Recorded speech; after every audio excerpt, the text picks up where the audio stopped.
Bueno, pues yo soy Pedro Pérez Segura, soy el jefe de oncología médica del Hospital Clínico San Carlos y el coordinador del Centro Integral Oncológico de aquí de nuestro hospital. Y bueno, es un placer un poco coordinar todo este proyecto y trabajar tanto con Ana como con Pilar en este proyecto. Yo creo que muy innovador, muy pionero y que estamos convencidos, por lo menos tenemos una ilusión muy grande en que genere en los pacientes un nuevo planteamiento del papel que tienen en su proceso, ¿no?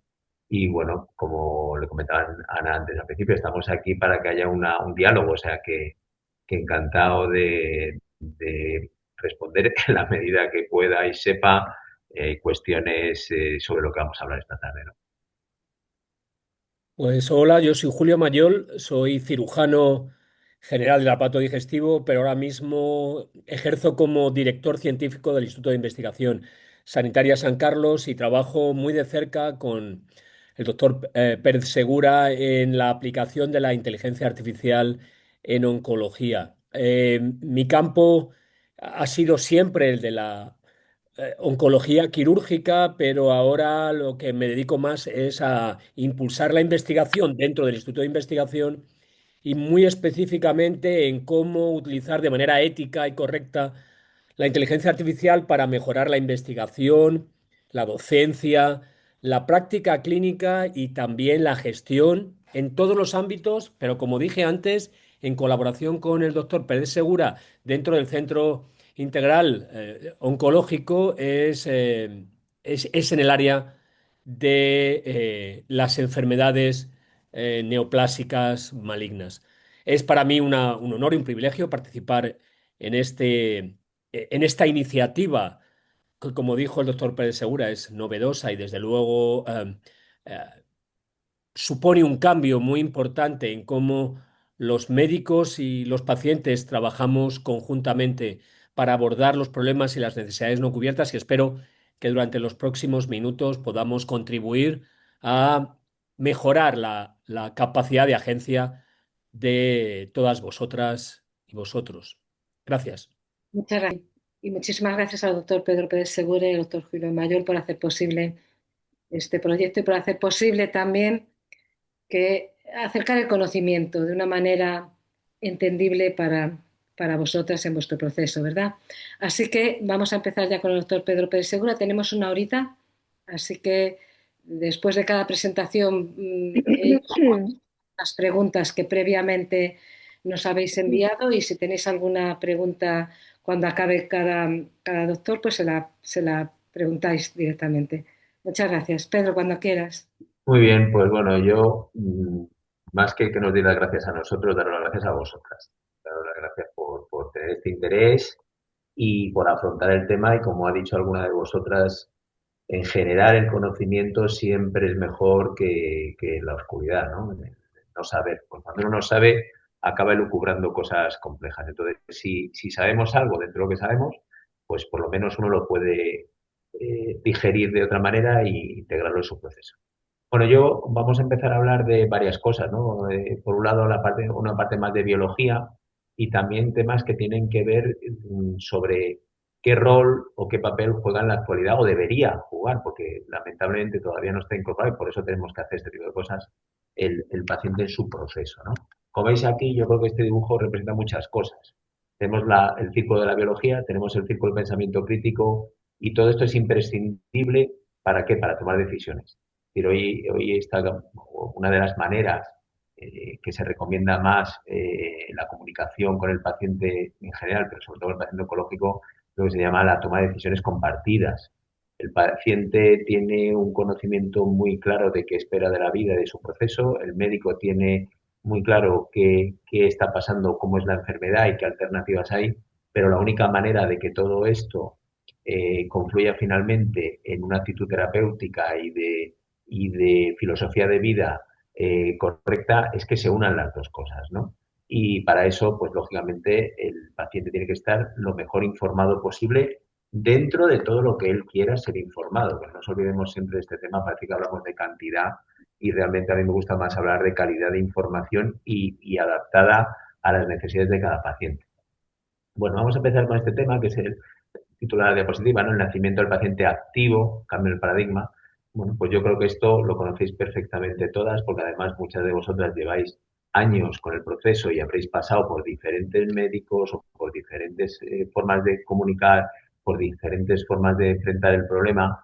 Y bueno, pues la imagen que teníamos hasta ahora, ¿no? O del paciente tradicional, estaba el paciente ahí puesto, ¿vale? Pues, como se suele decir, puesto por el ayuntamiento, ¿no? La frase está ya hecha, en la que, bueno, pues estaba ahí asumiendo de forma pasiva lo que se le iba cayendo. Desde el punto de vista del lenguaje, pues la verdad es que los profesionales eh, solíamos, o todavía se suele utilizar mucha terminología clínica que incluso ya no es que sea difícil para el paciente entenderlo, es que incluso para algún compañero de la profesión sanitaria también le puede llegar a ser complicado.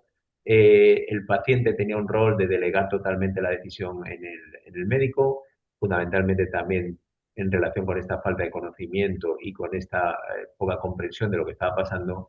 Y bueno, en cuanto al tema de presencia, pues bueno, el paciente está metido en ese laberinto, en ese mare magnum que es el sistema sanitario, sea público o privado, da lo mismo, en una situación, bueno, pues de intentar navegar sin levantar mucho la voz. ¿Qué es lo que se propone hoy en día? Y todos, yo creo que tanto sanitarios como profesionales de la medicina como pacientes consideramos que en este momento es hacia donde hay que tender. Por un lado, sería la recepción, es decir, el paciente ya no asume de forma pasiva esa información, sino que comprende su proceso y cuestiona en el buen sentido de la palabra, con criterio, por supuesto. En cuanto al tema del lenguaje, interpreta los conceptos clave sin ser especialista. No se trata de que los pacientes se conviertan en oncólogos, sino que entiendan perfectamente el fondo o el aspecto más importante que tiene esa información para el paciente. El rol que juega es un rol muy proactivo, como hemos dicho antes, participando en ese proceso de comunicación de decisiones compartidas. Y bueno, pues en cuanto a la presencia que el paciente tiene en todo este proceso, pues desarrollar herramientas para que el paciente tenga voz propia y no esté ahí callado simplemente recepcionando. Como he dicho antes, el decision partner o el responsable de esa toma de decisión no necesita saber medicina como un profesional dedicado a esto, pero sí que está claro que necesita un lenguaje, criterio y seguridad en lo que está oyendo. Bueno, aquí hay alguna serie de frases o aspectos que a mí me parecen muy importantes, ¿no? Y que a veces, pues cuando tengo que hacer sesiones con pacientes o incluso con compañeros o con residentes en formación, ¿no? Que para nosotros es un tema muy importante, somos un hospital universitario, es estos tres aspectos, ¿no? Por un lado, el tema de la precisión clínica. Hoy en día la oncología se ha vuelto algo enormemente complejo. Yo acabé mi especialidad en el año 97 y os puedo asegurar que en estos 29 años no tiene nada que ver. Esto sería una especialidad diferente. Y esto es muy importante que para poder llegar al máximo beneficio del paciente tendremos que entender muy bien el proceso biológico. Ahora veremos algunos aspectos. El valor de la escucha. Yo insisto mucho a mis residentes que en la consulta con el paciente hay que estar más tiempo callado que hablando. Es decir, hay que escuchar al paciente, qué necesidades tiene, que nos transmita sus inquietudes, responder a sus dudas y no tanto ir a colocar nuestro mensaje, que lógicamente es necesario, pero sí que dedicar mucho tiempo a la escucha, además una escucha activa. Y luego, por otro lado, la empatía terapéutica. Yo defiendo que las palabras curan, ¿no? Ayer pasé consulta y esas cosas que te llenan como profesional y como persona, ¿no? Que te diga, entre otras áreas, yo me dedico a los tumores cerebrales, que te tenga la mujer de un paciente que está en una situación funcional muy mala, diciéndote que están deseando venir a consulta porque sale recargado de energía y se nota querido, atendido y escuchado, pues son de las frases más bonitas que nos puede decir un profesional. Por lo tanto, solo ese efecto, aparte de la quimioterapia o no que pongamos, etcétera, ya tiene efecto terapéutico, ¿no? Por lo tanto, el paciente informado no es un complemento en esta consulta, sino que debería ser algo más que asumido para poder trabajar. Vamos a entrar ya en algunos aspectos que tienen que ver con el cáncer, ¿no? Y el primero, y yo creo que esto se insiste mucho, pero Perdón no un creo segundo que interrumpa, disculparme. que... Yo no sé si el resto ve, pero solamente vemos una diapositiva. No sé si está el doctor pasando Sí, estoy o pasando es las fija. diapositivas. Es que ¿No las no veis? la vemos. Solo Ah, vemos la primera, que es el título de Meet the Expert. Entonces, Te oímos hablar. Vale, Ah, vale, ahora. ahora sí, Sí, ahora las vemos, gracias. Es venga, que vale, estaba parado en la primera, disculpa, vale. gracias. Ahora ves la de desmitificando el Sí, diagnóstico. sí, sí, Vale, perfecto perfecto, ahora. vale, perfecto. Gracias. Nada, a Perdón. ti. Nada, a ti. Podía haber estado así 20 minutos y vosotros con la misma diapositiva, o sea que... Vale. Bueno, entonces, lo que hemos comentado, ¿no? Que el cáncer no es una única enfermedad. Si vamos bajando de una visión más grande a niveles más microscópicos, bueno, hoy en día se calcula que puede haber hasta 400 procesos oncológicos biológicamente diferentes. Y esto iremos viendo algunas cosas. Si bajamos a nivel órgano, por ejemplo, hoy en día nadie habla de cáncer de pulmón o nadie habla de cáncer de mama y ya está, sino que dentro de las patologías tenemos subgrupos. Y bueno, aquí os pongo el ejemplo de que en la actualidad la clasificación molecular del cáncer de pulmón nos puede llevar hasta 14 subtipos diferentes y según vamos sabiendo más, tendremos más subtipos. Esto es importante porque a veces parece que es un tema más académico, más porque a los médicos nos gustan los palabras, ¿no? No, esto es muy importante. Encontrar el subtipo concreto de cáncer ante el que nos estamos enfrentando incrementa la posibilidad de informar mejor al paciente sobre el pronóstico y sobre las opciones terapéuticas. Y esto es muy importante para que el paciente pueda colaborar con nosotros en la toma de decisiones. Y por último, pues bueno, a nivel ya de la célula, aunque inicialmente los cánceres suelen derivar de una única célula, lo que sí es verdad es que la cantidad de fallos que tiene esa célula es enorme. Y cuando se va multiplicando, esas células hijas van teniendo las alteraciones que tenía la célula madre más muchas otras más. Por lo tanto, esto es lo que hace que la enfermedad realmente sea de una gran complejidad el poder manejarla. Esto ya no es solo viendo el global de la patología, sino que dentro de un mismo paciente el cáncer es una enfermedad evolutiva. Y no solo el cáncer es una enfermedad evolutiva, sino que también el paciente evoluciona y el paciente en el año 20 no es el mismo paciente que en el año 25. Y esto hay que tenerlo muy en cuenta a la hora de definir qué hacemos en cada situación. Hay otros términos que también son importantes, que son los que veis aquí, ¿no? Que podemos hablar de mecánica celular, donde hay tres términos: aceleración, freno y supervivencia. Bueno, ¿a qué nos referimos con el acelerador? Fijaros, dentro de los genes que tenemos en nuestras células, hay unos genes que para facilitar la producción de tumores lo que tienen que hacer es trabajar más, activarse más. A esos les llamamos oncogenes. ¿Qué ocurre? Cuando estos genes que tienen una función correcta mutan en negativo, fallan, lo que hacen es impulsar a que esas células se repliquen o se multipliquen de manera descontroladísima, ¿vale? Y lógicamente van a transmitir o van a perpetuar esos fallos genéticos. En el otro extremo tenemos lo que sería el freno. Tenemos unos genes que de manera normal intentan frenar a esos oncogenes. ¿Qué ocurre? Que lo que sería un freno, ¿vale? Si esos genes supresores, que los denominamos genes supresores, se estropean, mutan, no van a poder frenar a esa activación mayoritaria de los genes activadores o oncogenes. Por lo tanto, también es muy importante que estos genes supresores funcionen. Y luego otro aspecto que es muy importante, que sería el tema de la apoptosis. ¿La apoptosis qué es? Todas las células tienen una fecha de caducidad. Eso es lo que llamamos apoptosis o muerte celular programada. Si el proceso de apoptosis también se altera, ¿qué ocurre? Que las células ya no desaparecen o mueren cuando tocaba morir, sino que se perpetúan. Y esto conlleva ya no solo el hecho de que haya muchas células, sino que cuando las células pasan ese tiempo en el que tenían que haber desaparecido, acumulan una gran cantidad de fallos genéticos que, además de convertirlas en inmortales, generan un montón de problemas. Que a todo esto lo unimos además que nuestro sistema de vigilancia, nuestra policía, nuestro sistema de protección, el sistema inmunológico, a veces también puede generar fallos, pues tampoco identifica que se están produciendo alteraciones en todas estas áreas. Y si no las identifica, no las puede arreglar. Y eso es lo que conlleva que en este desequilibrio de agresión-protección, la balanza se oriente más a la parte de agresión y se genere un tumor.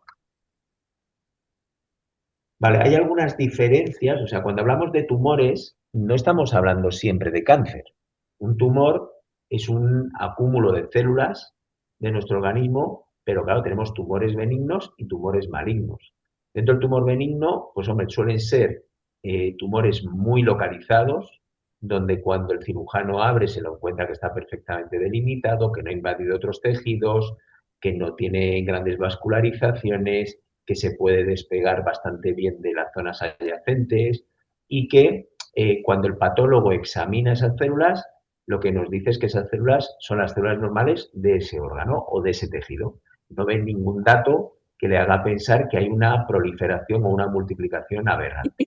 Sin embargo, cuando tenemos con nosotros un tumor maligno, aquí ya sí que hay una serie de cambios importantes. Por un lado, una tumoración que infiltra, que se extiende, ¿no? La palabra cáncer viene de cangrejo y un poco intenta reflejar lo que los primeros médicos que hicieron autopsias o que hicieron cirugías empezaron a ver en los órganos de sus pacientes, unas estructuras digitiformes que se iban introduciendo por diferentes zonas del órgano, ¿no?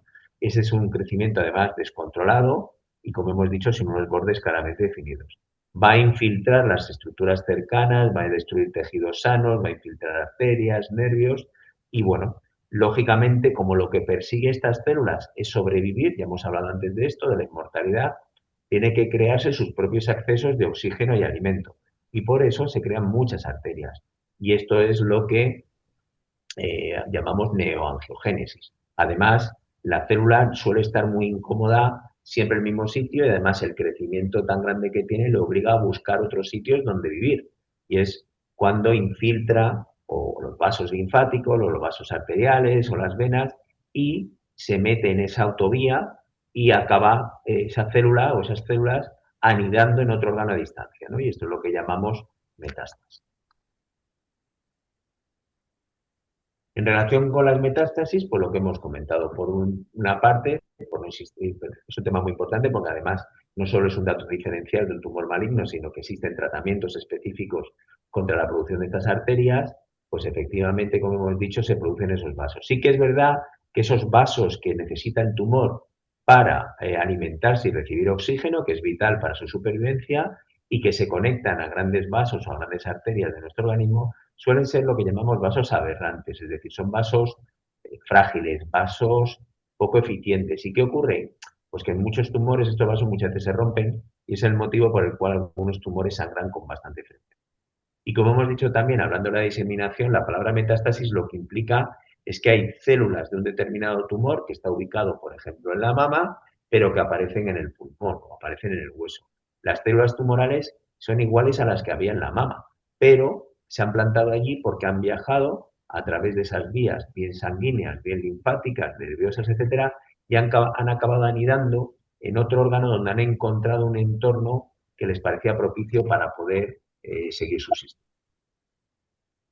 Uno de los grandes retos que tenemos hoy en día en oncología para poder acabar con esta enfermedad es la heterogeneidad tumoral. A ver, cuando hablamos de heterogeneidad hablamos de diferencias. Es decir, ya hemos hablado que hay muchos subtipos de cánceres, pero en un mismo paciente, el cáncer en un mismo momento, si hacemos biopsias de diferentes zonas, nos podemos encontrar con perfiles genéticos absolutamente diferentes. Y además, cuando el tumor va evolucionando, también va cambiando genéticamente. Esto es lo que llamamos heterogeneidad. ¿Por qué es importante saber esto? Pues es importante porque, claro, y eso lo sabéis vosotras que estáis en tratamiento, tenemos muchos medicamentos que van dirigidos contra alteraciones genéticas concretas. Si yo estoy tratando un tumor que tiene una alteración genética concreta y eso cambia, ya ese tratamiento no va a hacer efecto y tendré que buscar otro tratamiento que vaya dirigido contra alguna de esas alteraciones. Esto es lo que llamamos mecanismos de resistencia. Hay estudios muy llamativos donde en un paciente con lesiones, por ejemplo, hepáticas, hemos biopsiado diferentes lesiones, se las hemos dado a patólogos experimentados y nos han dicho que son tumores de pacientes diferentes, de la gran diferencia que había. Pero es que incluso tomando biopsias de una misma lesión, pero que estén a una distancia, una biopsia de milímetros, también el patólogo muchas veces puede entender que son lesiones de diferentes pacientes, porque genéticamente y molecularmente son absolutamente diferentes. Esto es lo que conlleva que muchas veces sea muy difícil curar la enfermedad metastásica porque no estamos luchando contra una enfermedad, estamos luchando contra muchas a la vez y además evolucionando. Y esto es una de las grandes cuestiones que tenemos hoy en día para no haber podido todavía curar algunos tipos de cáncer. Algo que también me gustaría insistir es en desestigmatizar el término avanzado, ¿vale? O metastásico. Está claro que cuando el cáncer es localizado, las tasas de curación son enormes, cercanas al 100% en la mayoría de los cánceres. Cuando ya el tumor ha salido de su entorno del órgano y ha ido a ganglios o ha invadido tejidos cercanos, lo que llamamos tumores con afectación o con invasión locorregional, lógicamente también se va complicando porque requiere tratamientos más agresivos, porque requiere tratamientos complementarios, porque es más probable que las células ya salgan a esas autopistas y se diseminen a otros sitios, pero aún así también el porcentaje de curaciones puede ser elevado.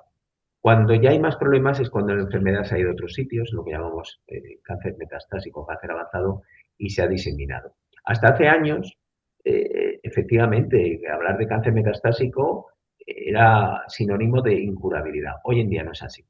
Y no solo depende que se pueda curar un paciente o no, si está en una situación de localizado o metastásico, sino que va a depender mucho de qué tipo de tumor, de qué perfil molecular tiene, de qué tratamientos ha recibido, de qué situación tiene el paciente, porque el paciente no es un tumor con un señor o una señora, es una persona que tiene otra serie de procesos de vida y de procesos de enfermedad que también impactan en qué pronóstico va a tener. Por lo tanto, ahora mismo, cuando tenemos un paciente delante de nosotros que tiene una enfermedad metastásica, lógicamente lo primero que nos planteamos es si vamos a poder curarlo. Y si vamos a poder curarlo, hay que explicárselo muy bien al paciente para que sepa que vamos a ir a por todas. Intentar desinformarle, porque lógicamente cuando uno entra en internet o habla con otras personas, cuando le dice que la enfermedad es metastásica, nos viene el sinónimo de que va a ser incurable. Eso hoy en día no es así para algunos tumores. En el caso de que no podamos curarlo, vamos a intentar cronificarlo.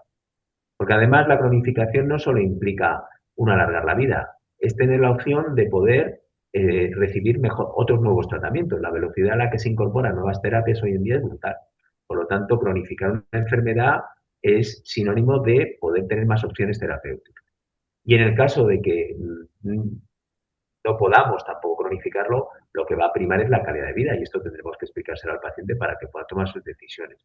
Esto no significa que cuando optamos por la curación o la cronificación no nos importe la calidad de vida. Claro que nos importa y nos importa muchísimo. Pero sí que el eje esencial en aquellos pacientes que no van a poder curarse por el tipo de tumor que tienen, la calidad de vida es el objetivo fundamental. Esta es una palabra que hoy en día se ha puesto muy de moda, pero yo creo que refleja bastante bien de lo que estamos hablando, que es ecosistema.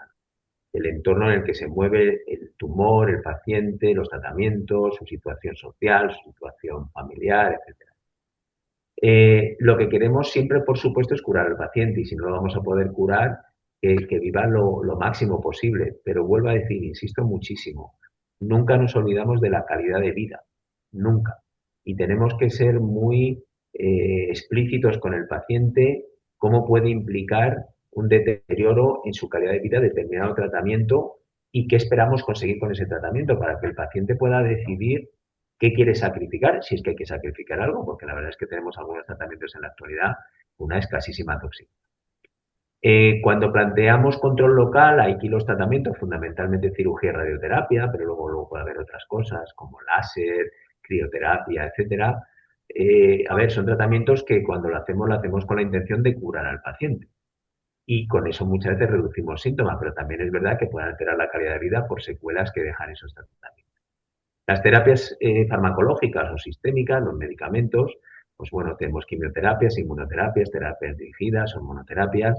Cada una va a tener su perfil tóxico y lo bueno que tienen es que permite llegar ese arma terapéutica a cualquier sitio que esté en las células tumorales, no solo como pasa con los tratamientos locales, que solo trato donde estoy actuando, sino que esto esté donde esté la célula va a llegar. Y luego a lo que es fundamental, son los cuidados de soporte. Como veis ahí, pues aspectos como la nutrición, psicología, ejercicio físico, trabajador social, eh, bueno, un montón de aspectos. Todo esto es muy importante. ¿Y hasta qué punto es importante? Pues yo siempre digo que es casi más importante que el paciente tenga un buen soporte que realmente lo otro, porque si el paciente no está en unas condiciones óptimas, probablemente no voy a poder ofertarle un buen tratamiento, porque no va a estar en condiciones de aguantar. Por lo tanto, el paciente, en la medida de lo posible, si no es una urgencia el tratamiento, debemos tener la mejor situación. Por ejemplo, en cáncer de cabeza y cuello sabemos desde hace décadas que la pérdida de peso o la situación nutricional grave conlleva un factor pronóstico malo y que es preferible esperar 15 o 20 días para mejorar esa situación nutricional y empezar el tratamiento porque eso va a tener un impacto en su salud. Por lo tanto, en este aspecto tenemos que trabajar mucho esta parte de nutrición y ejercicio. No vamos a entrar aquí, pero bueno, que sepáis que en estos momentos los aspectos de nutrición y ejercicio están cogiendo un papel primordial en ya no solo la tolerancia al tratamiento, sino también en mejorar la expectativa de vida de un paciente. Bueno, aquí hay alguna serie de preguntas que habéis ido planteando, ¿no? Y que voy a intentar contestar de una manera, no quiero enrollarme, pero de una manera clara. Y bueno, que como hemos dicho antes, luego tenemos un rato de preguntas también para lo que queráis, para estas o para otras. Sobre el tema de heterogeneidad y resistencia, ¿no? Hay una pregunta aquí, dice, si el tumor tiene múltiples barrios genéticos, ¿cómo afecta esto a la duración y eficacia de mi tratamiento actual? Bueno, pues efectivamente es una pregunta muy razonable. Cuantos más, y me hace gracia y me gusta este término de barrios genéticos, cuanto más barrios genéticos tenga, más diversidad genética tengo. Si yo estoy utilizando tratamientos dirigidos contra una alteración concreta y tengo muchas alteraciones, pues lógicamente va a haber más posibilidades de que las células consigan escapar a ese tratamiento que le estoy dando. Por lo tanto, cuanto más heterogéneo y cuantas más alteraciones tiene un tumor, pues esto va a reducir el impacto beneficioso del tratamiento y puede acortar la duración de la respuesta. Por eso en muchas ocasiones veréis que los tratamientos oncológicos son politratamientos. Solemos combinar varios fármacos porque nos permite actuar sobre diferentes mecanismos de acción. La segunda cuestión es sobre secuenciación y biopsia líquida. Y dice, ¿cuándo es necesario realizar un perfilado molecular exhaustivo y cómo se está integrando esto en la sanidad pública? Vale. Hacemos los estudios genéticos, vamos a decir, masivos o exhaustivos, cuando eso pueda tener una utilidad para el paciente. Es decir, si yo tengo un tumor donde encontrar determinadas alteraciones genéticas me va a permitir seleccionar un determinado tratamiento, lo hacemos. Y normalmente esto queda bastante orientado a pacientes con enfermedad avanzada.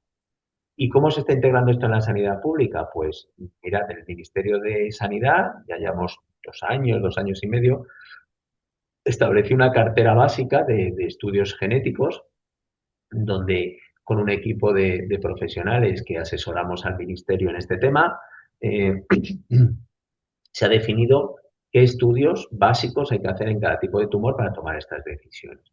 Y esto es muy importante porque, por un lado, por primera vez, se genera una cartera de servicios única para toda España. Lo único es que cada comunidad lo está implementando de una manera diferente y hay comunidades que van más rápido y comunidades que van más lentas. Pero esto se está integrando en la sanidad pública de manera, o se quiere hacer de manera universal. Cuestión 3. El futuro de la edición genética. Duda. Con los avances actuales, ¿estamos cerca de poder reparar los genes mutados directamente en lugar de solo destruir la célula? Ya arreglamos genes, ¿vale? Ya hay una técnica fundamentalmente de edición genética que se llama CRISPR, que además un español fue una de las personas que más trabajó en el descubrimiento de esta técnica, y ya podemos cortar el trozo que está mal en un gen y repararla. ¿Qué ocurre? Que esto es muy útil en enfermedades que llamamos monogénicas, es decir, que la causa de esa enfermedad sea un único gen. Pero claro, el cáncer es una enfermedad poligénica. Hay muchísimos genes afectados. Si encontramos algún gen que genera el inicio de esa enfermedad, ahí sí que podremos actuar, ¿no? Pero bueno, ya hay otras enfermedades que no tienen que ver con el cáncer, monogénicas, que ya se están trabajando y tratando con este tipo de técnicas. Otra cuestión sobre el diagnóstico avanzado. Más allá de la biopsia, ¿qué otros factores biológicos y personales evalúa el oncólogo para diseñar mi plan específico? Se evalúa todo. Si veis las historias clínicas de un oncólogo y la comparamos con todo mi respeto, con un traumatólogo o con otros profesionales, veréis que nuestras historias clínicas son muy exhaustivas. Recogemos los antecedentes personales, recogemos los antecedentes familiares, recogemos sus constantes, recogemos su tratamiento, recogemos su situación social, familiar. Es decir, todo es muy importante para que podamos diseñar el mejor plan para cada paciente. Con esa fotografía inicial, más el tipo de tumor y más el perfil genético de ese tumor, elegimos el mejor tratamiento para ese paciente, porque como he dicho antes y lo vuelvo a repetir, Tratamos a un paciente y cada paciente es único. Por lo tanto, tenemos que individualizar todo este tema. Otra cuestión, el equilibrio vital. ¿Cómo consensuamos el límite exacto entre prolongar la supervivencia y proteger mi calidad de vida y prioridades personales diarias? Bueno, esto es un reto que tenemos todos los días en consulta y que, bueno, engancha con esto que he hablado al principio de la toma de decisiones compartidas. Nosotros podemos informaros sobre cuál es la situación de vuestra enfermedad, cuál es la situación pronóstica, qué opciones de tratamiento tenemos, qué efectos beneficiosos y qué efectos perjudiciales tiene ese tratamiento. Por supuesto que siempre vamos a hacer, como hemos dicho también antes, todo el tratamiento de soporte que haga falta para que ese tratamiento sea lo menos tóxico posible. Pero quien al final todo eso lo va a integrar en su filosofía de vida y en su vivencia habitual es el paciente. Y es el que al final va a tener que tomar la decisión apoyado en la medida que considere el paciente por su médico o su equipo sanitario que le trate. Cuestión 8. Acceso a ensayos clínicos. ¿Debo esperar a que mi médico me ofrezca un ensayo o puedo investigar y solicitar una valoración de manera proactiva? El paciente puede y tiene todo el derecho del mundo a investigar si hay algún ensayo que valga para su enfermedad. Lo que pasa es que a veces es complicado para un paciente que no esté formado saber si un determinado ensayo vale para su enfermedad. Lógicamente, lo mejor es siempre mantener una conversación clara y franca con el oncólogo y preguntar qué opciones hay. Normalmente los oncólogos solemos informar de los ensayos, pero no pasa nada porque si el oncólogo no dice nada, se le pregunte si su situación es una situación en la que merezca la pena participar en un ensayo clínico. Si no es así, existen aplicaciones que permiten ver dónde hay ensayos y en qué perfiles, pero como digo, a veces es complejo por la terminología que implica. Cuidado integral y ecosistema. Duda. Suplementos, alimentación, medicación paralela. ¿Cuáles son los errores más comunes que disminuyen la eficacia y aumentan la toxicidad de mi terapia? Bueno, aquí hay que entrar en el tema de las pseudoterapias o las terapias alternativas, que no hay que confundir con las terapias integrativas. Las terapias integrativas son la unión de los tratamientos oncológicos antitumorales con pues, temas nutricionales, algunos aspectos de plantas, etcétera, que pueden ayudar a llevarlo mejor. La clave siempre, siempre, siempre es no tomar nada sin consultar antes con el oncólogo, ¿de acuerdo? ¿Por qué? Porque efectivamente hay sustancias, alimentos u otras medicaciones que pueden reducir la actividad de un tratamiento tumoral y otras de estas sustancias pueden generar una toxicidad muchísimo mayor. Y aparte de poner en riesgo la vida del paciente, va a hacer que tengamos que parar el tratamiento oncológico. Por lo tanto, volvemos a lo mismo. Comunicación fluida, transparente y sincera con el oncólogo sobre temas que o ya se están tomando, pues se están tomando, se comunica y si no se están tomando, pero se piensan tomar, nada. Se calcula hoy en día que alrededor de un 40%, 50% de los pacientes oncológicos hacen unos tratamientos, además del tratamiento que se les recomienda por parte del oncólogo. Por favor, es muy importante consultarlo todo, ¿vale? Cuestión 7. Comité multidisciplinar. ¿Quién toma realmente las decisiones sobre mi cuerpo? ¿Cómo funciona el consenso entre cirujanos, oncólogos y radioterapeutas? Bueno, las decisiones las toma el paciente con la información que le da su médico. Ahora, ¿qué pasa en los comités multidisciplinares? Pues esto es muy sencillo. Hasta hace años, realmente la decisión la tomaban dos ojos y un cerebro que era el del médico directo que llevaba a ese paciente. Ahora, los casos se discuten en comités que puede haber hasta 20 y 30 profesionales. Esto lo que hace es minimizar los riesgos, mejorar las opciones de curación y poder estar muchísimo más al día de todos los avances que hay. Por lo tanto, lo bueno es que todos los casos, en la medida de lo posible, se discutan en comités multidisciplinarios, ¿sí? Y no hay un profesional que sabe más que nadie, sino que todos aportan su visión de ese paciente y en cada momento evolutivo del tratamiento va a haber un profesional que asume el papel de médico responsable. Si en ese momento se va a operar, será el cirujano; si va a hacer radioterapia, será el radioterapeuta; y si va a recibir un tratamiento farmacológico, será el oncólogo, pero todos coordinados de una manera clara para el paciente. Bueno, aquí tenéis un resumen de lo que sería el diálogo clínico con medicina personalizada, ¿no? El médico va a aportar, por un lado, claridad científica, va a adaptar la innovación a la realidad que tenemos delante y utilizar ese silencio, ¿no? Que yo creo que es vital. El paciente pasa a ser un ser humano vital y dinámico en su proceso, no solo un elemento convidado de piedra, debe comunicar de manera clara todo lo que considere oportuno y, por supuesto, con toda esta información, generar un pensamiento crítico para poder ser consciente de la decisión que tiene que tomar. Todo esto, al final, acaba en una toma de decisión compartida que va a facilitar reducir la incertidumbre y optimizar todos estos tratamientos que y bueno, no olvidéis eso, que nunca tratamos un tumor o no tratamos un marcador genético, tratamos a una persona que tiene un tumor, que ese tumor va a ir evolucionando y que nuestro papel aquí es poner a disposición del paciente los avances más útiles que vaya en cada momento. Y nada más, yo por mi parte voy a dejar de compartir la presentación y quedo a vuestra disposición para lo que consideréis oportuno. Muy bien, ¿tenéis alguna pregunta para el doctor Pedro Pérez Segura? A mí más que una pregunta me ha quedado una duda. Buenas tardes, doctor Pérez Segura. Me he incorporado Hola, Pilar. porque venía del hospital. Quisiera una pequeña aclaración sobre esta técnica de regeneración de genes de la que nos ha hablado, que dice que es eficiente en enfermedades monogenómicas. ¿Cómo se realiza esta técnica o a través de un tratamiento o cómo se hace esta técnica de reparación de genes? Vale, mira, ya por No me ejemplo, ha quedado claro, no sé si me he perdido algo no, anterior. no te lo explico muy claro, sin entrar en tecnicismos. A ver, hay enfermedades donde la causa de la enfermedad es un gen único que se ha estropeado.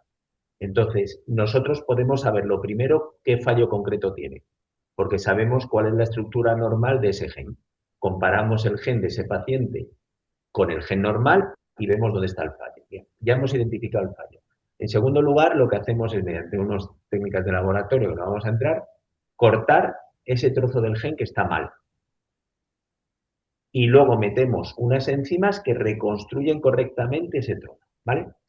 Que esto se puede hacer pues, simplemente con administraciones intravenosas o mediante depósito de las lesiones de estas genes nuevos mediante terapia génica, o bueno, hay varias técnicas, ¿vale? Pero bueno, ¿esto qué es lo que conlleva?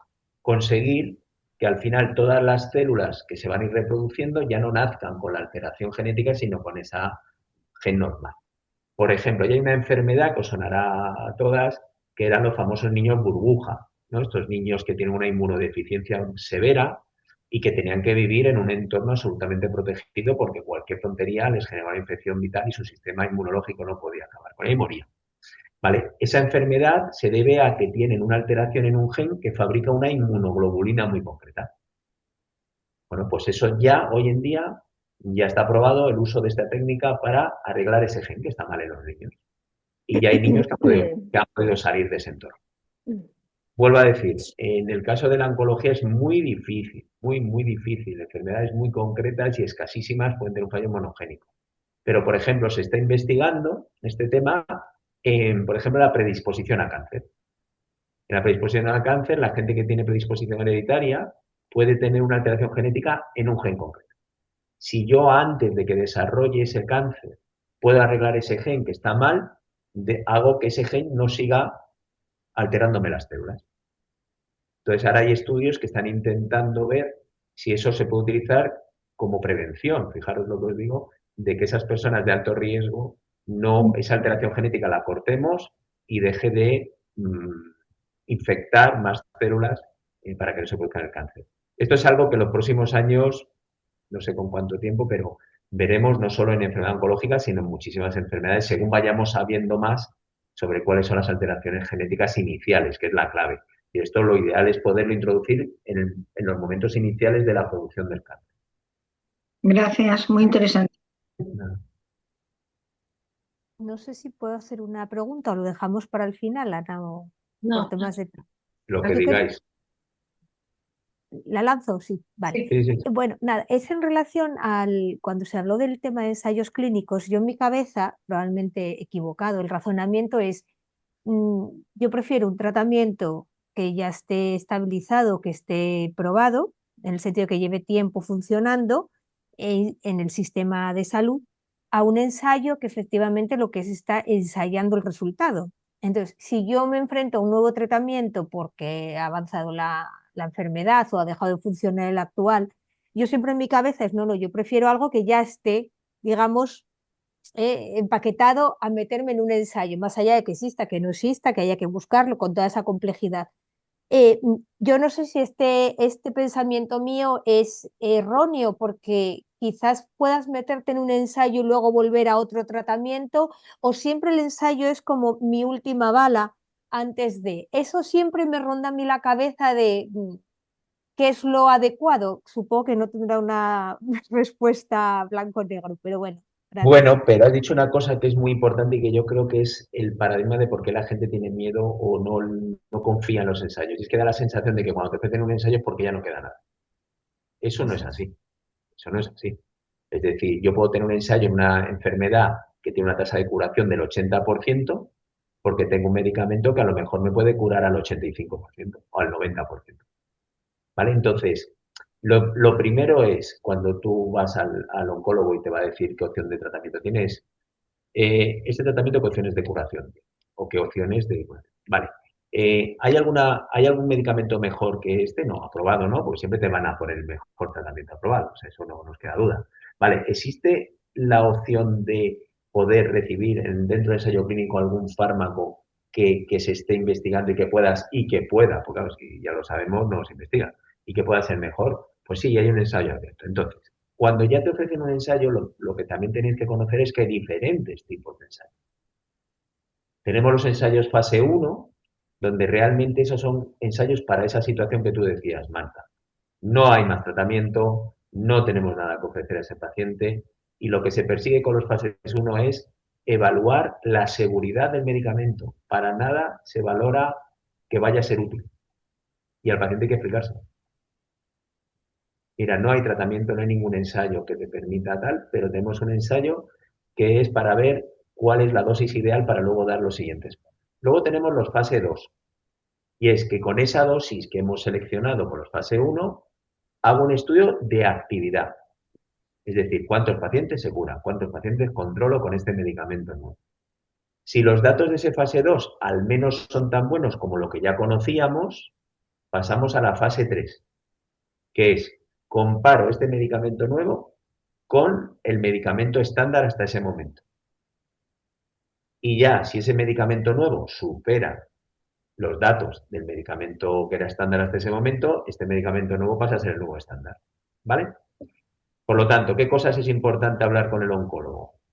Si os ofrece un ensayo, ¿qué se busca con ese ensayo? Eso es lo principal. Porque también a veces hay ensayos que no buscan ser mejores, porque ya tenemos un tratamiento buenísimo, sino buscan menos toxicidad, por ejemplo.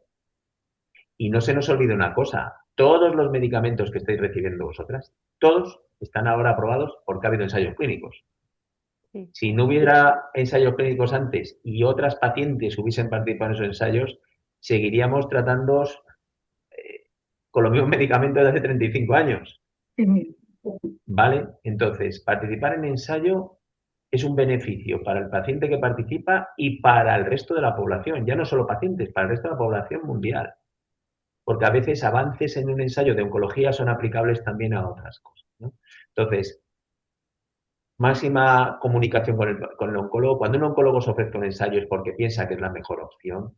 Si no creemos nosotros en un ensayo, no lo vamos a ofrecer. Nosotros tenemos en mi servicio más de 300 ensayos abiertos y seleccionamos mucho qué ensayo vamos a meter en nuestro servicio porque aporte cosas. Si no va a aportar nada al paciente, es tiempo perdido del paciente, tiempo perdido del oncólogo.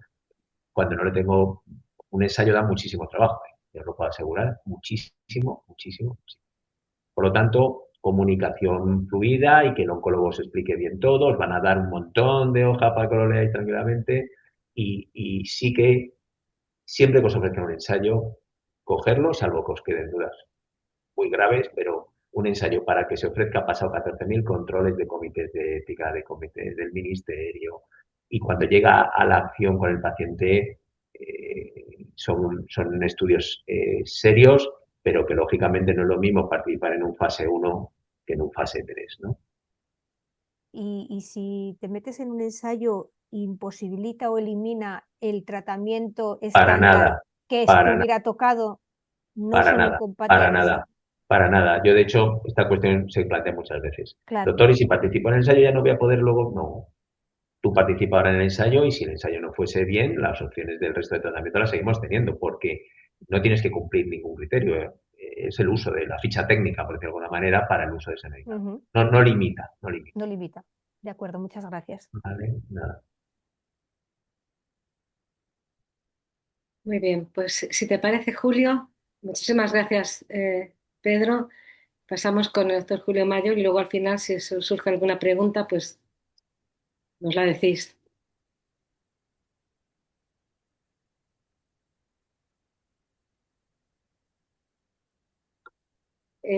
Está mutado, déjame ver que está mutado.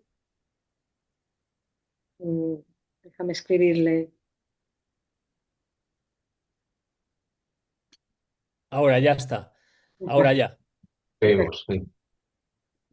Lo que quería decir es que después de la masterclass que ha dado el doctor Pérez Segura sobre comunicación y comunicando de manera tan excepcional información tan compleja, mi presentación se convierte en algo mucho más simple, porque ha definido muy bien el contexto, las personas que están implicadas, tanto los pacientes, las pacientes en vuestro caso, como los profesionales sanitarios, todos los que están involucrados en una atención de calidad. Y la comunicación es todo eso que se produce y que habéis vivido ahora también en este ciclo de preguntas y respuestas, un ejemplo muy claro de cómo debe llevarse a cabo el proceso más importante que ocurre entre personas cuando se produce la necesidad de atención al cáncer, que es la comunicación, una comunicación efectiva, que curiosamente no forma parte del currículum ni de los profesionales, ni en general de las personas a lo largo de nuestro proceso educativo. Curiosamente, las personas a lo que nos dedicamos fundamentalmente es a comunicarnos, es a intercambiar información y tomar decisiones. Y sin embargo, curiosamente, es a lo que no nos entrenan, a lo que no nos forman. Y esto es cierto que va cambiando. Fundamentalmente en los últimos 20 años aproximadamente hemos pasado de un modelo tradicional muy pasivo, muy, como se llamaba antes, paternalista, en la que una persona tenía acceso al conocimiento casi de manera exclusiva y otra de manera pasiva aceptaba aquello que le proponía el profesional sanitario, el médico, en este caso el oncólogo médico, el oncólogo quirúrgico, a un nuevo modelo de relación basado en la capacidad de agencia, es decir, en la autonomía y en la capacidad de experiencia, es entender lo que está pasando y cómo le afecta a uno, cómo lo vive, cómo lo siente, que no era propio del siglo XX, ni siquiera de finales del siglo XX. Hay que tener en cuenta que el consentimiento informado es algo muy del siglo XX y hubo ciertas tensiones para su introducción Buenas tardes. en nuestro modelo. Buenas tardes.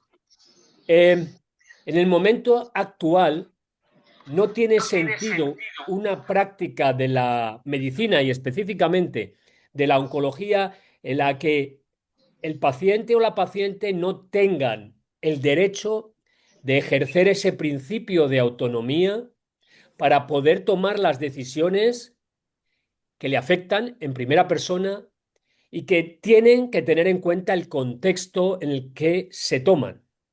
Ahora, para hacer eso se necesitan ciertas competencias para las que no nos han educado. Muchas de vosotras las tenéis innatas o las habéis ido adquiriendo a lo largo de vuestro proceso vital, de vuestra vida y especialmente con la aparición de la enfermedad. Pero desde cualquier punto de vista, cualquier ser humano adulto, deberíamos educarnos. Cuando somos niños, debe presentar una capacidad sólida, robusta, de ejercicio de la duda metódica, porque nada es totalmente cierto ni totalmente falso. Hay que cuestionar de manera transparente, de manera legítima, sin dobles sentidos, hay que cuestionar toda información que se nos provee. Y además tenemos que pedir, y ya lo mencionó, y lo ha demostrado el doctor Pérez Segura, que nos expliquen la explicabilidad de las decisiones para que la paciente decida si las incorpora o no, si las hace suyas o no. No tiene por qué asumir todo lo que a uno le dicen. Simplemente porque esté incluso en un artículo científico no quiere decir que algo sea cierto. Es una publicación. Y de esa manera el paciente se convierte en parte del equipo. No es ya un partner en la toma de decisión, es la persona más afectada por la decisión y por tanto juega un papel clave dentro del equipo. Siento deciros que no me gusta mucho esa idea del el paciente en el centro. No, el paciente es la persona más importante en esta relación y además debe formar parte del equipo siempre, como dijo el doctor Pérez Segura, que quiera. La ley permite que uno decida no tener acceso a información, pero eso es una decisión también autónoma y autodirigida. De manera que, como mencionó el doctor Pérez Segura, no es necesario saber de medicina. Un paciente se convierte en un especialista en su propia vida, sus valores, su contexto personal y familiar, y por qué le importan unas cosas en otras. Y eso es lo que llamamos criterio. Me parece importante abordarlo así. Lo que ocurre es que hoy en día, tanto los pacientes como los médicos tenemos un problema de ancho de banda. Incluso los profesionales sanitarios, las oncólogas y los oncólogos que se dedican incluso no a toda la oncología, sino a partes muy especializadas, o yo como cirujano que me dedico a la cirugía colorectal, vivimos sobrecargados por información. Y en esa información hay buena, mala y regular. Normalmente hay más regular y mala que buena. Y el sonido que produce es tan grande, la cantidad, el volumen es tan grande que nuestros sistemas cognitivos no pueden procesarla adecuadamente. De manera que lo que escuchamos muchas veces es ruido, no es una información bien procesada que nos ayuda a tomar decisiones. Por eso ahí está el prisma del pensamiento crítico, un pensamiento crítico que tiene un pilar personal, pero también familiar y, por supuesto, de relación con los profesionales y especialmente con algunos profesionales que desarrollan una mejor relación de comunicación con los pacientes. Y es problemático en ese ruido escuchar el sonido incorrecto. Por eso la comunicación es tan importante, la comunicación entre las pacientes y la oncóloga o el oncólogo que le lleva, en diferentes fases, ya sea en el momento del diagnóstico, en el momento del tratamiento quirúrgico o médico, y en el tratamiento médico incluso cuando se llegan a tratamientos paliativos. Es fundamental esa comunicación, una comunicación humana que sin embargo hemos visto en muchos casos interferida porque la digitalización hace que los profesionales pasemos más tiempo mirando pantallas que mirando a los ojos de nuestros pacientes. Ahora mismo, una oncóloga, un oncólogo puede pasar el 60% de la consulta tecleando y mirando la pantalla. Y no es raro tener que decir, usted sigue hablando que yo le escucho, pero no es porque seamos malos, es por cómo se ha construido el sistema y eso deteriora en muchas ocasiones la relación entre médico y paciente. Y por otro lado, hay una cierta tendencia a creer que todo lo que se publica en una revista científica es una verdad absoluta. En ciencia, nada es una verdad absoluta. Todo tiene su contexto, todo tiene su momento. Y además, lo que es cierto hoy puede no ser válido dentro de 5 años. Y esto es difícil a veces de procesar, tanto para los profesionales como para los pacientes, que queremos respuestas 100% seguras. No siempre eso es posible. Así que, cuando procesamos la información, cualquiera, un profesional a su nivel y una paciente a suyo, tiene que cuestionar y exigir conocer con rigurosidad el origen de la información. ¿Esto de quién viene? ¿De una sociedad científica o de un influencer? De un influencer que normalmente tiene un interés adicional que no es evidente para muchos de nosotros y nosotras. Eso hay que tenerlo en cuenta. ¿Qué conflicto hay detrás de la recomendación que se nos hace o de la información que se nos aporta? A continuación, es necesario dar significado y verificar la evidencia. Hemos vivido recientemente algún problema. Los tratamientos a veces del cáncer, cuando se comunican en los medios de comunicación, valga la redundancia, es porque funcionan en ratones. Nosotros no somos ratones. Y esto hay que tenerlo muy en cuenta porque puede confundir. Hay que leer todo lo que se dice, en qué modelo se ha utilizado. Yo tengo mi mentor en Estados Unidos, con el que estuve en Harvard, siempre pone en sus tweets in mice, en ratones, para no confundir a la audiencia, que muchas veces tiene necesidad de encontrar soluciones y lo que ve es información no del todo rigurosa. Por tanto, es importante ese segundo paso. Y finalmente, también lo mencionaba antes, la explicabilidad. Si uno no consigue, cualquier profesional debe ser capaz de desmontar la complejidad de un descubrimiento científico, de un tratamiento, como hizo también antes el doctor Pérez Segura, para que cualquier paciente pueda entenderlo. Si un paciente no puede entender una explicación sobre algo que le van a hacer, es imposible dar un consentimiento informado, es imposible ejercer la autonomía. Eso pasa a ser otra cosa. Hay pacientes que no quieren saber, están en su derecho, pero cuando uno quiere saber, debe ser capaz de entender con las palabras y con el lenguaje necesario y aplicable al nivel educativo de cada uno de nosotros y el nivel de complejidad de nuestros pensamientos, por qué y cómo funciona aquello que nos van a dar.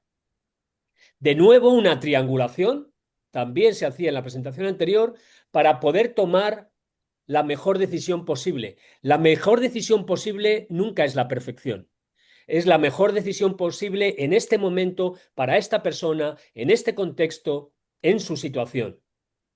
Y para eso tienen que agrupar la información que vienen de fuentes fiables, de sociedades científicas y médicas, de medios de comunicación rigurosos, siempre habiendo hecho el análisis previo, de la literatura científica revisada por pares, sabiendo que esto siempre es una verdad transitoria, que nunca es para siempre, y desde luego apoyándose en la interacción humana, cara a cara, ojo a ojo, mirándonos de frente, en la validación por el equipo oncológico.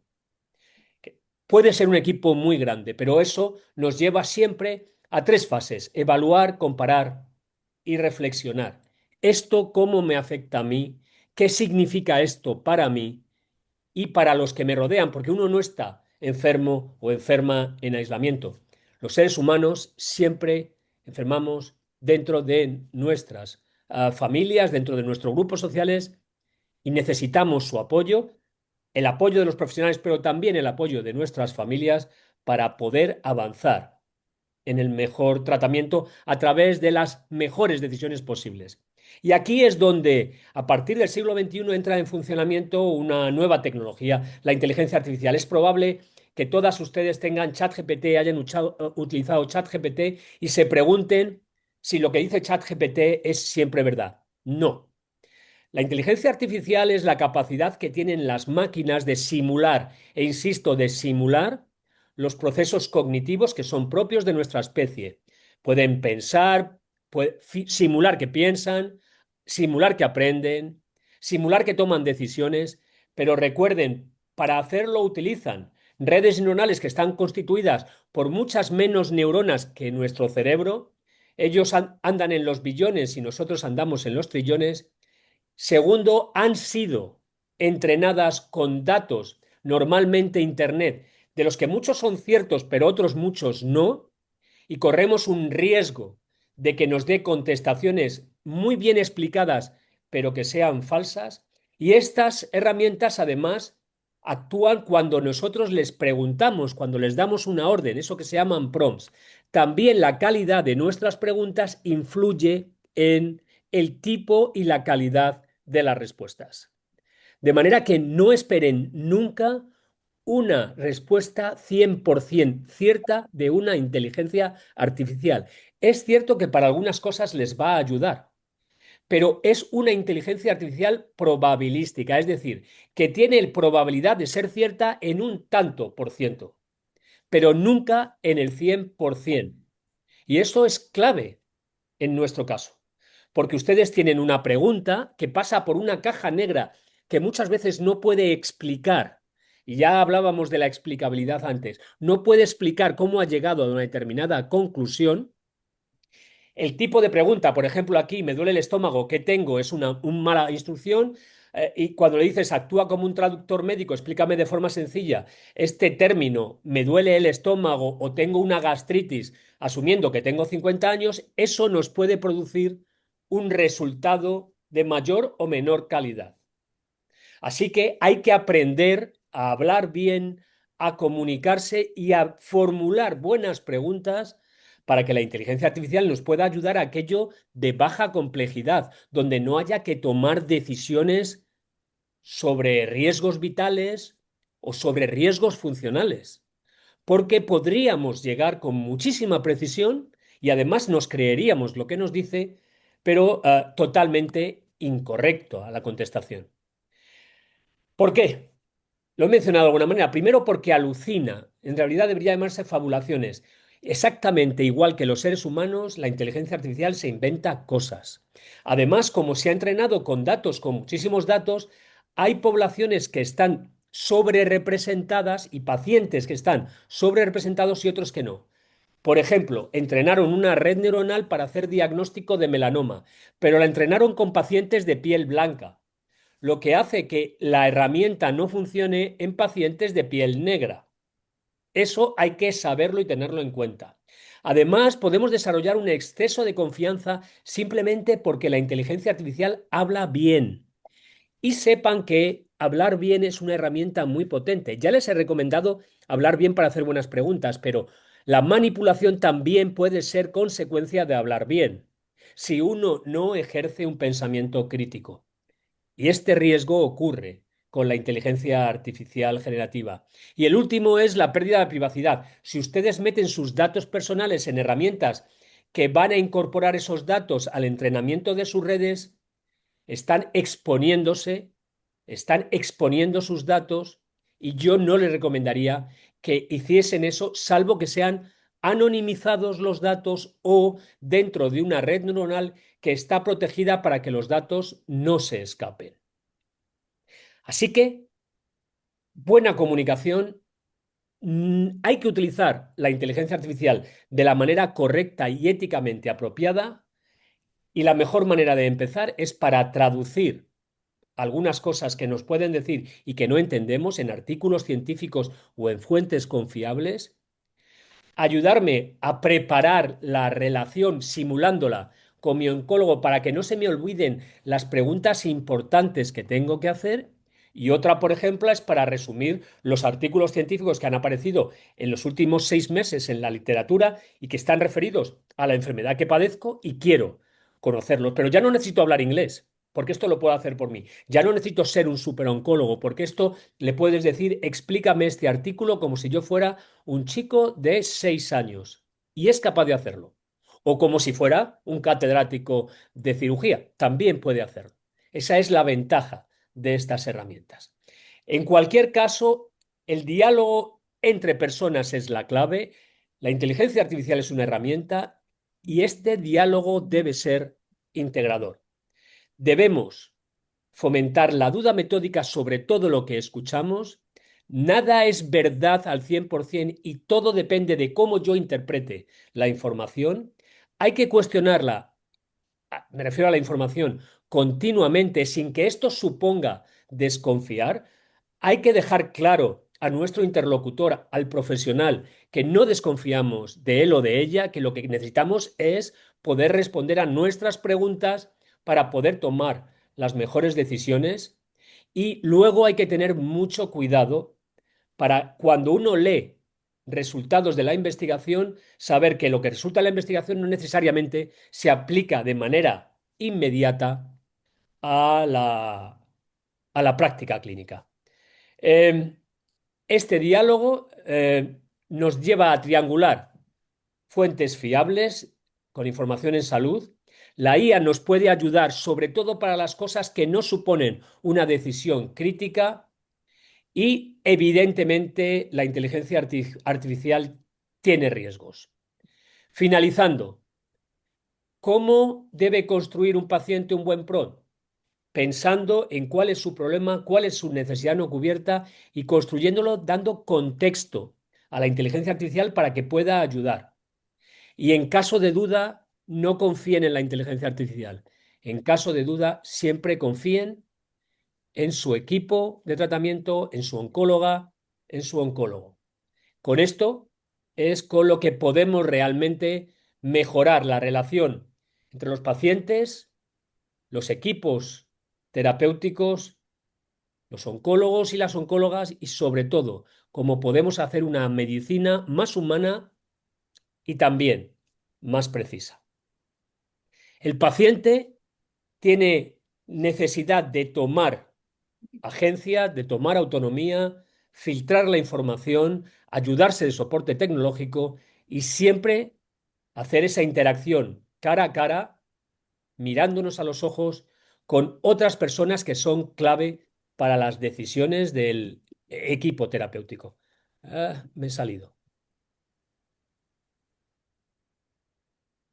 Así que, para consolidar un papel activo del paciente en el equipo de toma de decisiones, hay que entender el propósito y sobre todo el cómo y el porqué de la información que se me comparte. Hay que incorporar ese formato de análisis, aplicar siempre el filtro, porque algo esté publicado no significa que sea verdad y además cómo me afecta eso a mí personalmente y desde luego acompañándoos por Almia, por el programa de Almia, adquirir y desarrollar las competencias necesarias para utilizar primero la información y segundo la inteligencia artificial en apoyo del equipo que está formado por profesionales sanitarios y por pacientes. Con esto acabo. Muchas gracias y a vuestra disposición. Muy bien. Muchas gracias, Julio. ¿Alguna pregunta tenéis? Sí, bueno, yo más que pregunta me han surgido una serie de necesidades. Creo que, bueno, estamos viviendo un momento importantísimo en cuanto, perdón, un momentito.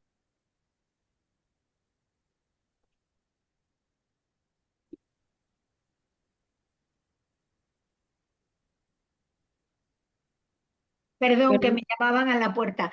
Creo que estamos viviendo un momento muy importante. Esto es para, bueno, para el doctor Julio Mayol en cuanto a las nuevas aplicaciones en sanidad de la inteligencia artificial. Yo misma he participado en algunos foros de este tipo, ¿no? Y realmente creo que puede ayudar muchísimo. Por ejemplo, los gestores conversacionales van a fomentar el diálogo activo entre pacientes y profesionales, de tal forma que ya no exista esa mirada al ordenador que tanto nos molesta, ¿no? La escucha activa que llaman. Pero sí que hay una cosa que nos preocupa bastante, que hacía referencia el doctor Julio Mayol, que es el tema de las alucinaciones, ¿no? Las alucinaciones, ese tipo de errores que se pueden producir en inteligencia artificial en general, cuando estamos hablando de materia salud y más de cáncer, creo que estamos hablando de un tema muy sensible como para que se produzcan esas alucinaciones.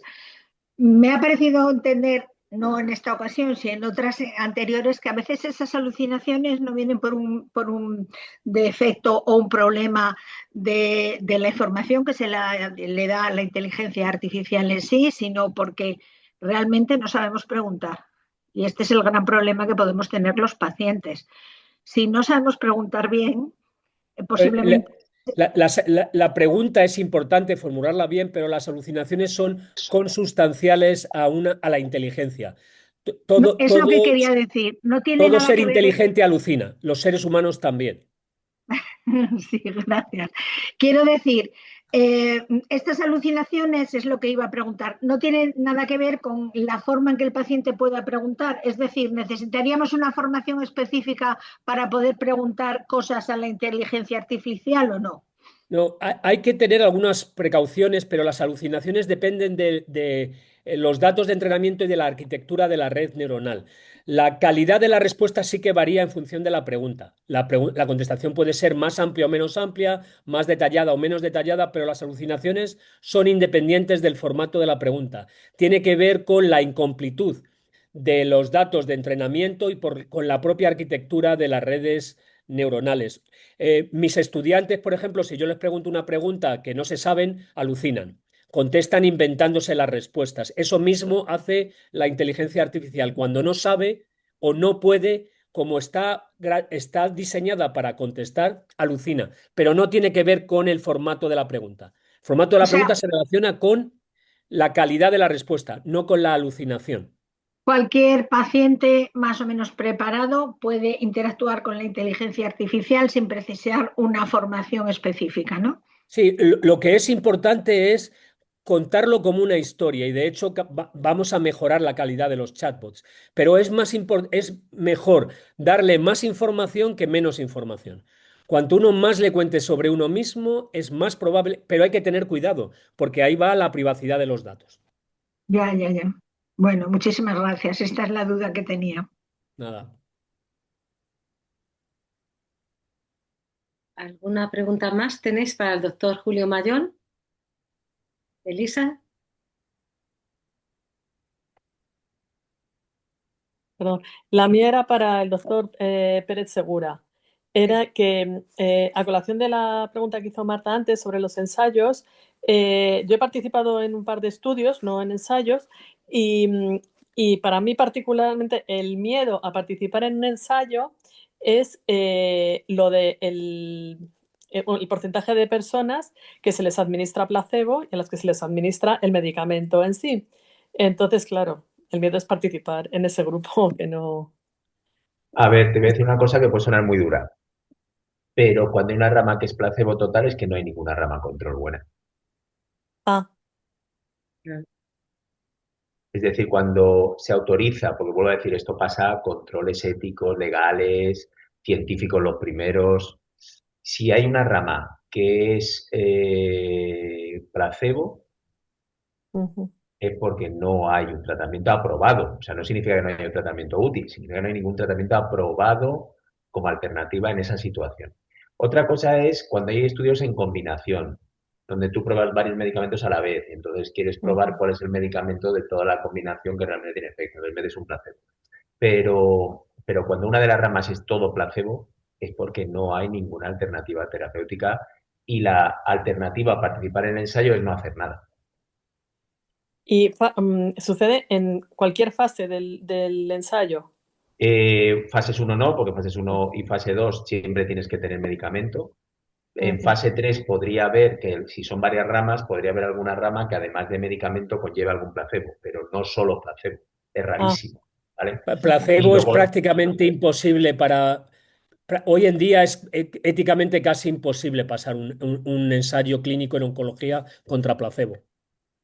por eso digo que realmente es complicado. Y luego están las fases 4 que es cuando ya se aprueba el medicamento, que ahí tampoco hay placebo, porque ya está aprobado el medicamento. ujú. Entonces, cuando hay placebos, porque no hay una alternativa mm, aprobada, vuelvo a decir, aprobada, puede haber fármacos en estudio, pero no hay aprobada, o que tú tienes una combinación de varios medicamentos y quieres saber exactamente qué papel juega. Entonces combinas dos medicamentos, medicamentos con placebo de uno, medicamento con placebo del otro, pero bueno, eso suelen además ser ensayos que cuando ya están en ese nivel es porque realmente ya estamos en un fase 3, o sea que hay ya actividad y el fármaco es interesante, Ujú. ¿vale? Vale, muchas gracias. Ah, ¿Tenéis alguna pregunta más? No. Bueno, pues damos por concluida la sesión de Meet to Expert hoy. Seguramente que surgirán algunas dudas más o preguntas que me harán llegar, se las haré llegar a los doctores y os las reenviaré a muy bien. vosotros, ¿eh? Así que por nuestra parte, por parte de todas las que estamos aquí, por mi parte en concreto y la Pilar y todo el equipo de ALMIA y demás pacientes que están aquí conformando esta sesión, agradeceros profundamente a todos la participación y creo que es importante tanto la presentación del doctor Julio Mayol enfocándose en el pensamiento crítico, en la necesidad de la formación, de saber pensar críticamente para poder tomar decisiones que sean consensuadas o sean válidas para poder comunicarte con tu oncólogo, ¿no? Con lo cual, las dos presentaciones, las dos ponencias, doctor Pedro Pérez Segura, por supuesto, pero la ponencia del doctor Julio Mayol creo que es el eje fundamental para coordinar esta formación de pensamiento crítico pasado a la decisión y a la acción, ¿no? Así que os agradezco muchísimo este tiempo y cualquier duda que tengáis nos la hacéis llegar, se la hacemos llegar a los doctores y muchísimas gracias por todo. Julio, Pedro, si queréis Nada, despediros. simplemente dar las gracias. Ha sido un verdadero placer. Muy bien. Lo mismo, y esperamos que desde luego no os agotéis, que sigáis todo el curso, todo el proyecto, porque esto nuestro es el inicio, pero hay un montón de módulos súper interesantes con gente que sabe muchísimo y además que comunica muy bien y lo explica muy bien y es una oportunidad única. O sea que Muchas gracias a los dos. Quería deciros que a través del chat algunas de las participantes, bueno, pues os están dando las gracias y la enhorabuena y que les ha gustado y les ha parecido interesantísimo Súper interesante, sí, sí. Podríamos haber seguido 2 horas más. Ha sido muy bien. muy, muy interesante, muy didáctico, muy ameno y hemos aprendido muchísimo. Muy bien. Muchas gracias. Muchas gracias. Gracias. Adiós. Gracias. Buenas tardes. Buenas tardes.